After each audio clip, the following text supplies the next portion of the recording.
Well, hello and welcome to another episode of More Perfect Marketing. My name is David Baer, and today we're going to be chatting with a process consultant, productivity expert, her own podcast host, speaker, consultant, and owner of Success Consulting Group, which is based here, not very far from me, just outside of Portland, Oregon, in a beautiful suburb just south of us.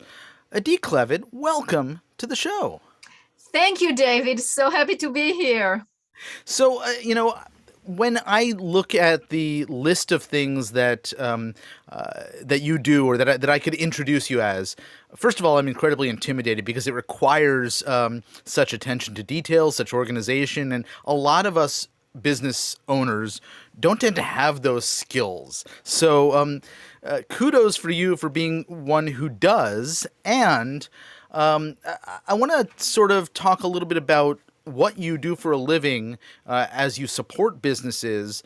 And then maybe we can talk about how some of that applies directly to the world of marketing. Sure. I'd love to. So why don't we sort of kick things off by talking about sort of your business overall and the types of projects that you work on and the types of businesses you support? Sure. So, companies hire us to bring order into the chaos of the day-to-day and overall business, right? So even if your business is not chaotic, it's still what we love to do is to bring order into situations, organize by creating, documenting, and implementing processes and procedures. That's really in a nutshell what we do.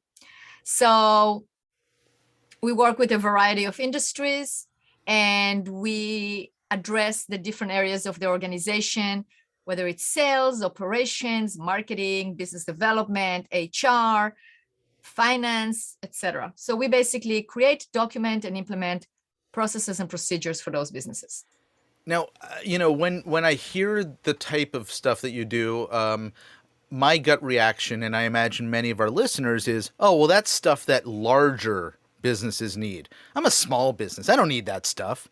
And I'm going to guess, I don't know the answer, but I'm going to guess that that's not the case. It's interesting because it depends the size of the business, right? And we're going to talk about how it relates to marketing, etc. So my advice is usually, yes, first of all, you can have processes for everything. Honestly, when you wake up in the morning and you make your coffee, you already have a process. I would assume that you probably repeat yourself every day, right? How many of us actually wake up in the morning and make our coffee or our tea differently? Probably not. You boil the water, you do this, you do that, right? So that's a process. But when do you actually have to start documenting the processes, right? When do you actually have to start creating the processes?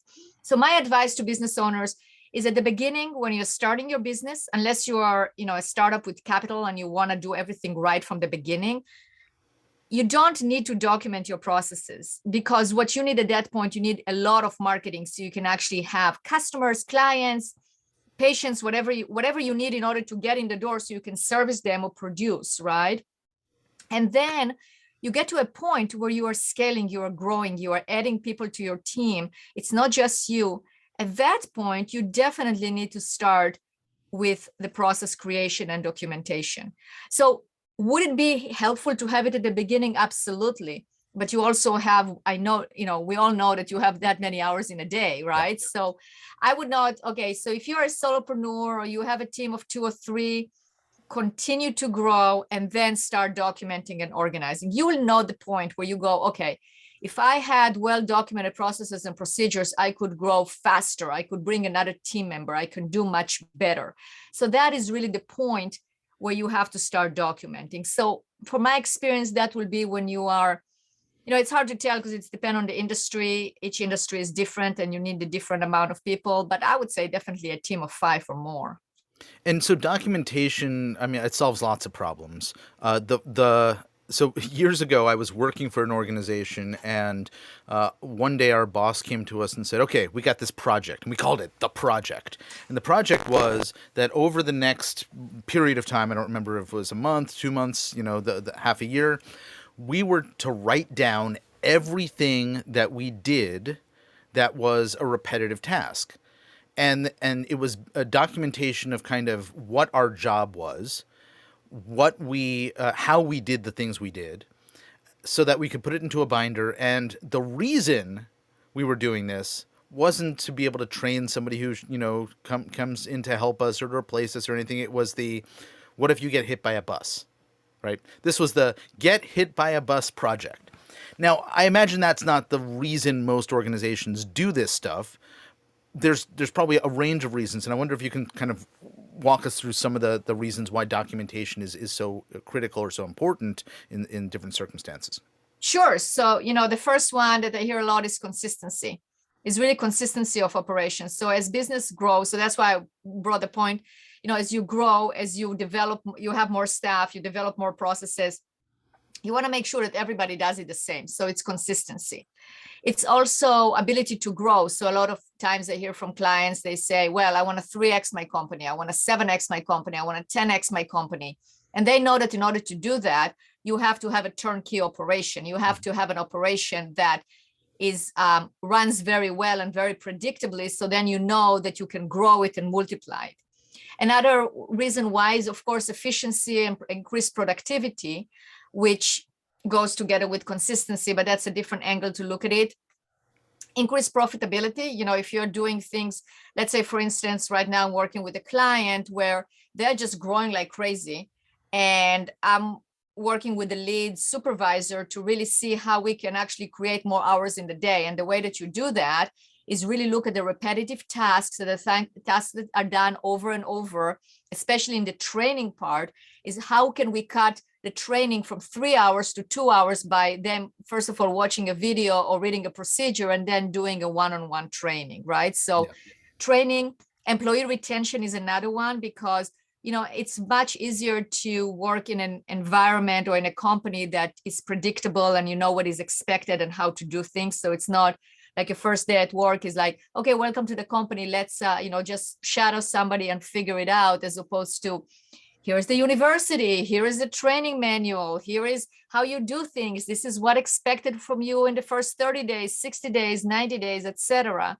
It just creates a different culture. And that's another reason is ability to train. They hit by the bus. So I like to call it like, cross training, or knowledge transfer. If someone leaves, if your key employee leaves or somebody is not there, that the team knows how to actually wear those hats and actually do the work that somebody else is doing. So it gives you, again, predictability, risk mitigation. Another reason is better customer service. You're going to get better customer experience or client experience if it's predictable, if it's repeatable, etc. So as I was listening to that list, there was very little in there that I could say doesn't apply directly or indirectly to marketing, right? Mm-hmm. To business growth. You talked about revenue growth. You talked about consistency. You talked about customer service. And there's a lot more nuance in some of the other areas that aren't as obvious a piece of marketing. But as you know, because you know the stuff that we do in our business, we believe that everything is marketing in the business, right? Every point of contact with the client or patient or whoever, but also you talked about company culture, right? A good company culture is going to have happy employees, which is going to trickle down and translate to a great customer experience, right? For sure. So all of this, as I see it, actually does apply to marketing, but there are some very specific activities within a business that absolutely apply to marketing. And I know that you work with clients in some areas as it pertains to marketing. And I wanted to, sort of look at some of those that you've encountered and where you see common challenges or mistakes in businesses when it comes to sort of process around marketing or business growth, and what you typically recommend to either fix it or to become more consistent, or whatever else it is that sort of solves the problem. Right. So I think it's the consistency, because we both know that, let's say they work with you and you create a great marketing strategy. Now, and I'm not a marketing consultant, so I don't create a strategy, but let's say we work together, which we have mutual clients, and, you create a great strategy. Now it's only going to be as good as it's being implemented, right? Because you can create a great strategy, but then there have to be a repetition or creating of habits within the organization that have to happen. So let's say, for instance, if we talk about social media, so we have a strategy on what the message is going to be, how we're going to present ourselves in social media, how often we're going to post, etc. But now it has to be a repeatable process of creating the content, of posting it. Also, the approval part has to be a process, right? So you have all of those things that have to be repeated and also have to be done consistently in order to see results. Otherwise, you will say, oh yeah, I tried this marketing campaign, but it's not working. Well, why? Because we did it once. No, sometimes you have to do it over and over and over again, right? So I feel in terms of mistakes that you asked me, it's somebody can have a great idea or a great strategy, but if it's not being implemented, you can't really monitor the results. And if you don't break it down to doable steps, then it's not going to happen. And that's a process. You were on my podcast and we talked about your book in terms of the email marketing, right? And how to build your list. You created a great process there, but in order for it to work, it has to be done, right? Yeah. And it doesn't happen overnight and it doesn't happen one time. It's something that you have to do over and over and over in order to grow that list. It's a process that works, but it has to be done. And you laid it out very well in terms of the process itself. So that's a great example of creating a workable process that then has to be followed, like assigned to somebody and actually followed and tied into a scorecard to actually monitor the results. As you were talking about the consistency with the social media, right? I was thinking a slightly different path than what you were describing, but it's equally as important. So there's consistency of a single individual who is following the steps, but often what happens is businesses will have somebody with a set of skills. They're really good at it. And then they leave and get replaced by somebody else who may have a different set of skills. And so there's inconsistency in how work is getting done, or even what work is being focused on, because the strengths of an individual change over time. How do you deal with that sort of thing in an organization? Yeah, it's a really good point. I actually had a conversation with a client yesterday because we documented the process and he actually hired somebody that has great skills for that particular position and executing that process. And we see a difference between that person executing the process and the other person, right? So the process does not take the place of an individual with a specific set of skills. So we talked about it. So what if that person leaves? Well, then my client says, well, now I know who to hire, what set of skills that person needs to have in order to actually execute the process, right? So the process would not take away the skills. If there is a process, let's take a process of, let's say we are documenting the processes for a chef, right, in a restaurant. The chef is an artist. There is the ability of them to execute. I mean, you can give me a recipe. The same recipe can be given to me and to you. If I have a little bit more talent, or you have more talent or more ability to put it together well, it will come out in the final product. It might be that we're both going to bake the same cake and it will look similar, but we'll add that X factor that we can explain, right? The skill, the creativity will be added to the process. So that's where you still have the human element. It doesn't go away. We're not robots that we're just executing the process. The process allows us to be able to be more creative because we know what the steps need to be done. We don't have to think about it, but then we add our creativity, our skill set into that process. But back to your question is, we have to identify for each process or each position in a company, what are the skill sets that are necessary in order to do this the best way that is possible. Yeah. I also think that, some organizations, this is certainly true of like a news organization, has a style sheet for writing, or a voice that they have identified, so that even if you have different people with different, writing skills, for example, that they have not only here are the steps, but here's the voice that you're writing in. Here are the words that we always return to describe the things that we believe or do, or the situations that we tend to talk about. Sure. And that's what we use, like best advice. We always document best advice and best practices because it creates that consistency, right? And we actually use the same aspect the same concept when we write our processes and procedures. We write it with the voice of the company. So we align it with the culture of the company. So, something that, like, let's say an engineering firm and a marketing agency the processes are going to be written in a different voice, but it's always going to be the voice of the company with their culture and core values and the mission in mind. So it all aligns. So you've just layered on some additional things here that are like, it's not as simple as, my boss from so many years ago said, just write down everything you do, right? It sounds like Yeah. there's more to it. Oh, there is more to it. And it also has to be, you have to also take into account the balance between how much detail you're going to write and what's the purpose of what you're writing, right? So I always like to design first the processes. So basically map them, have a plan of what we're going to document. How does it all fit within the organization? What are the core processes we need to document for sure? And what will be just nice that we will do if we have time?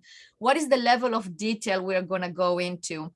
And of course, also utilizing videos, screenshots, documents that will support it, checklists, forms, whatever it is. It's a whole, it comes with different aspects of it. It's not just like typing, what am I doing, right? So because you really have to look at the end user in mind. And if it is okay, well, if something happens and you get hit by the bus, I really don't like that analogy, but I understand like why Yep. it was used. So let's say something happens and that person is not there anymore, so at least there is something. But now with the technology that we have, it's all electronic, so it's not going to be just pieces of paper in a binder that is accumulating dust. It's a living, breathing document that people actually refer to in order to handle issues in the organization, in order to resolve problems, in order to train. So it's something that has to be updated constantly and written in such a way that people are attracted to read it and not repelled from reading it. Mm-hmm. So I want to maybe walk through an example or two of how you apply some of this to marketing activities. And, obviously there's marketing activities that are not set and forget, but sort of set up and let them operate like advertising or lead generation or web design or that sort of thing.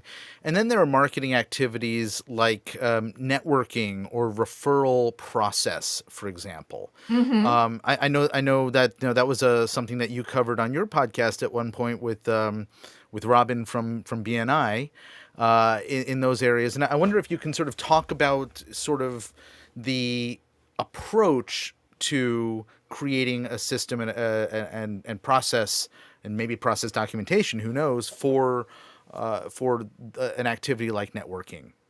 Sure. Yeah, we can cover that. And so activity like networking, so you need to have the process of, first of all, who are you going to network with, right? You have to decide. So it's not random, but it's more thoughtful. And you have to have the process of, how do you decide whether this is a good networking group for you or not, right? Or how do you decide if this person is a center of influence, is basically a person that you want to meet on a regular basis?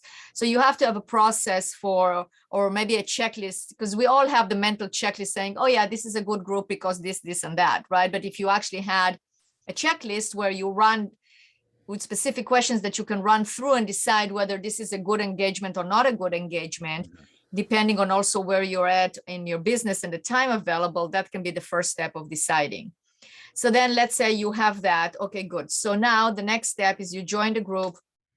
And now you have a process of how you're going to actually participate in the group. Because honestly, a group will be only good for you as much as you put into it, whatever you're going to put into it, and how much are you going to utilize the group. And it has to be within the rules, the mores, the agreements in the group, right? So let's say we talked about BNI.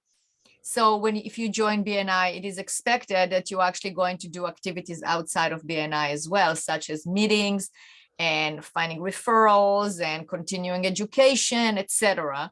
So you should have a process for that because you already know that that's expected. So you should have a process for your one-to-one, meaning like for those meetings that you meet with potential referral sources outside of the weekly meeting. Mm-hmm. So you should have a checklist. What am I going to go over?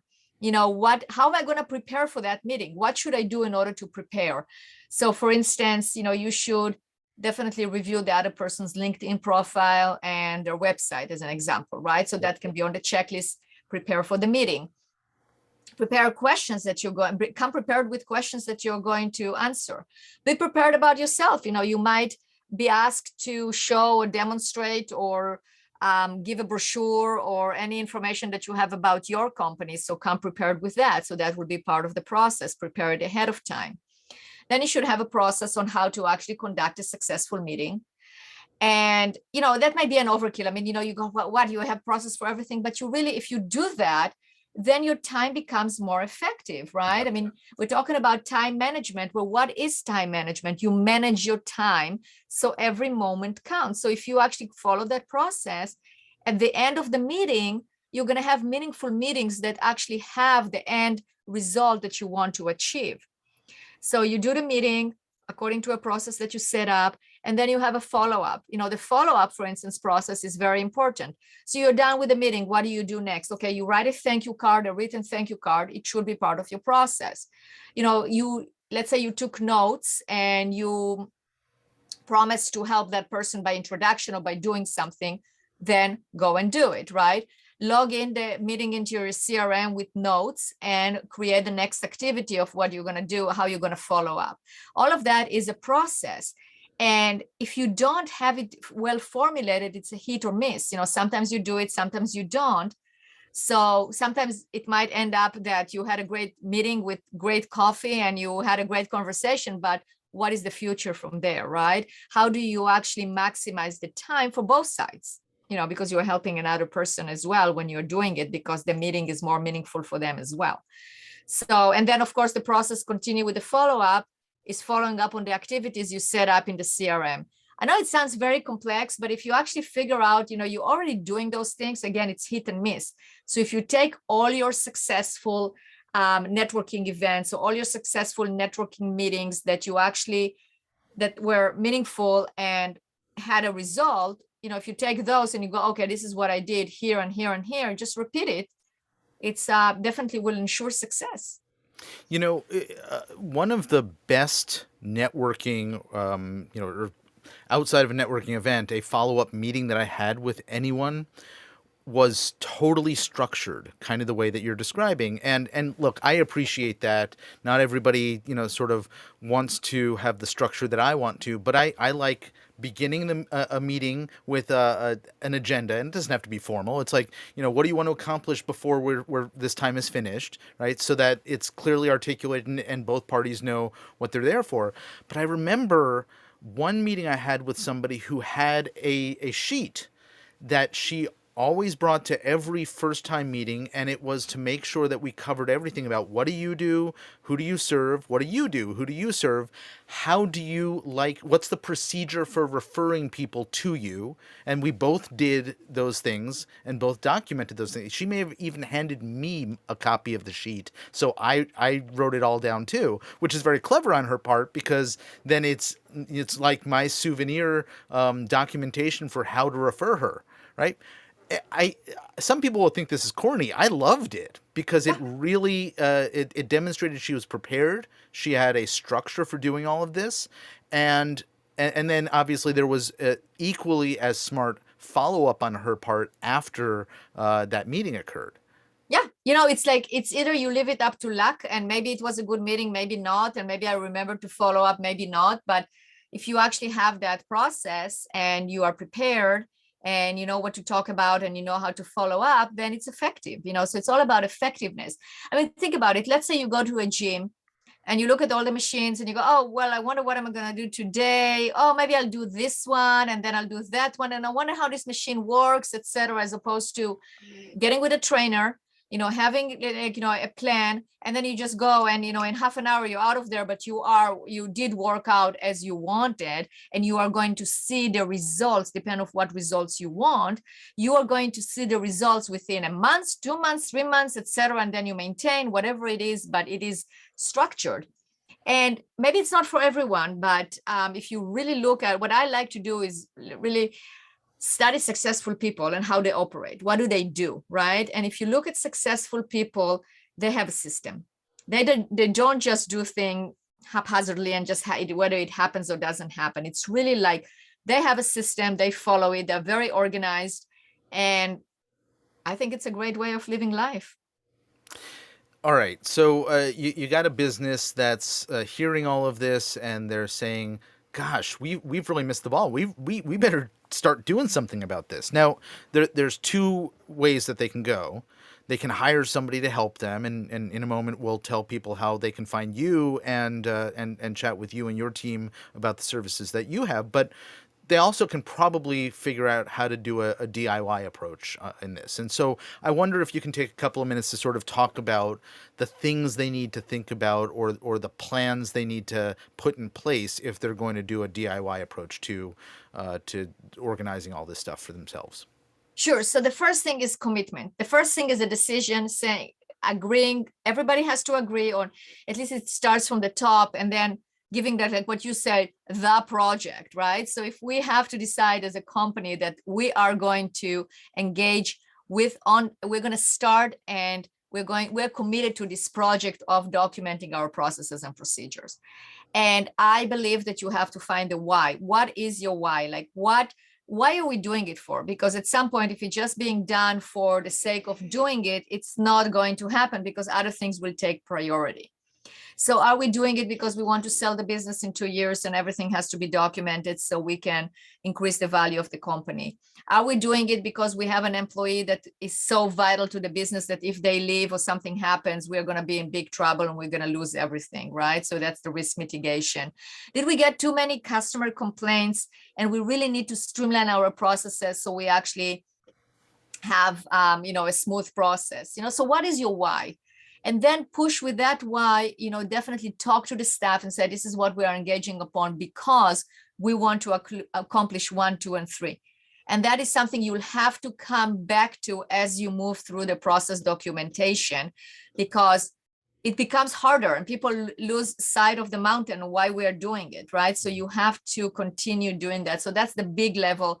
And that is very important. And you have to have commitment. You have to make commitment from the business owner, from the COO, CFO, whoever is running that project, that this project is going to get done. And then what I would do is I would break the project into doable targets. So the first question that I always ask is, what area in your company, if you had well-documented processes and procedures, you will get the biggest return on investment? And return on investment, again, it doesn't have to be money. I mean, eventually it will all come to profit, but what is it? Is it more time? You're working 60 hours a week right now. You want to work 40. Is it a return on investment on security? You can sleep well at night because you know that if your key employee leaves, you're still going to have it. So answer that question and decide, okay, so let's say it's your sales department, like your estimator, without him or her, the business is you feel like your business is not going to go forward. Okay, good. So let's document the processes of the sales department. At that point, what you need to do is you need to break it down to chunks. Like, how do you actually accomplish your sales cycle? So it's usually lead generation, lead qualification, estimating, or scoping the work, or whatever it is, whatever is your type of like understanding what the client, the needs and wants. Then present proposal writing, proposal presentation, etc. Then from there is the closing of the deal and onboarding the client, right? Those are usually the big steps. Then each step, you basically have to now break it down to what you do. So again, start big, go to the next level, and then the next level. And utilize videos. Like if you have somebody who is doing it, like let's say in a sales cycle, you have a sales meeting, video it. So at least you have a video of those sales meetings. So then somebody can extract the common denominator. That's what we're really good at, is extracting the common denominators. So my advice is also, when somebody says, oh, that cannot be documented because it's different every single time. No, there are common denominators, so we need to find what those are, right? So that would be my advice. And then if you have more than one person, let's say you have 3 estimators, have one write a section or a procedure, and then have the other 2 review it. So then you can go back and forth and add comments or edit it or revise it as needed. And I will use a process documentation software, like, I like to use Sweet Process or use Whale.io or Trainual. Those are wonderful, wonderful platforms that you can actually document there. It's cloud-based, everybody can access it, and it basically allows you to format everything uniformly. So it's not a Google document or a Word document in some kind of or the obscure binders format. that we had where we were each documenting our own thing and inconsistent in how we were writing it. That's So yeah, right. totally. That's right. And my last piece of advice when you're doing that, finish the project and then make sure that it's followed by all. So everyone is aware of it, that you are deploying it to the entire company. And I have a great podcast on the it's called the System Simplified podcast. And you can also go to my website. And I did a whole podcast about how to make sure your processes are followed by all.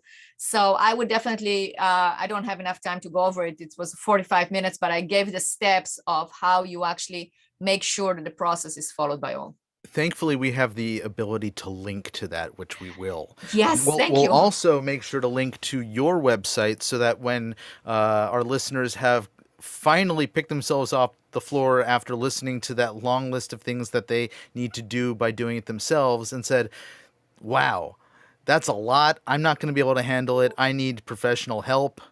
And they probably need a professional in your line of business as well. They can go and find you. Where can they do that?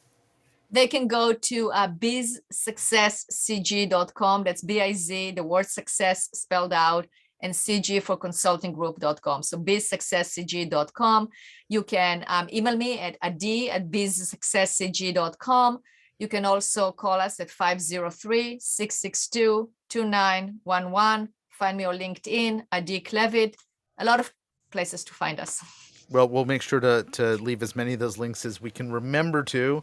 In the meantime, Adi Klevit, thank you so very much for sharing your wisdom with us today on More Perfect Marketing. You're welcome, and thank you so much for having me here. Indeed. Folks, this has been another episode of More Perfect Marketing. Hope to see you back here again real soon. Take care.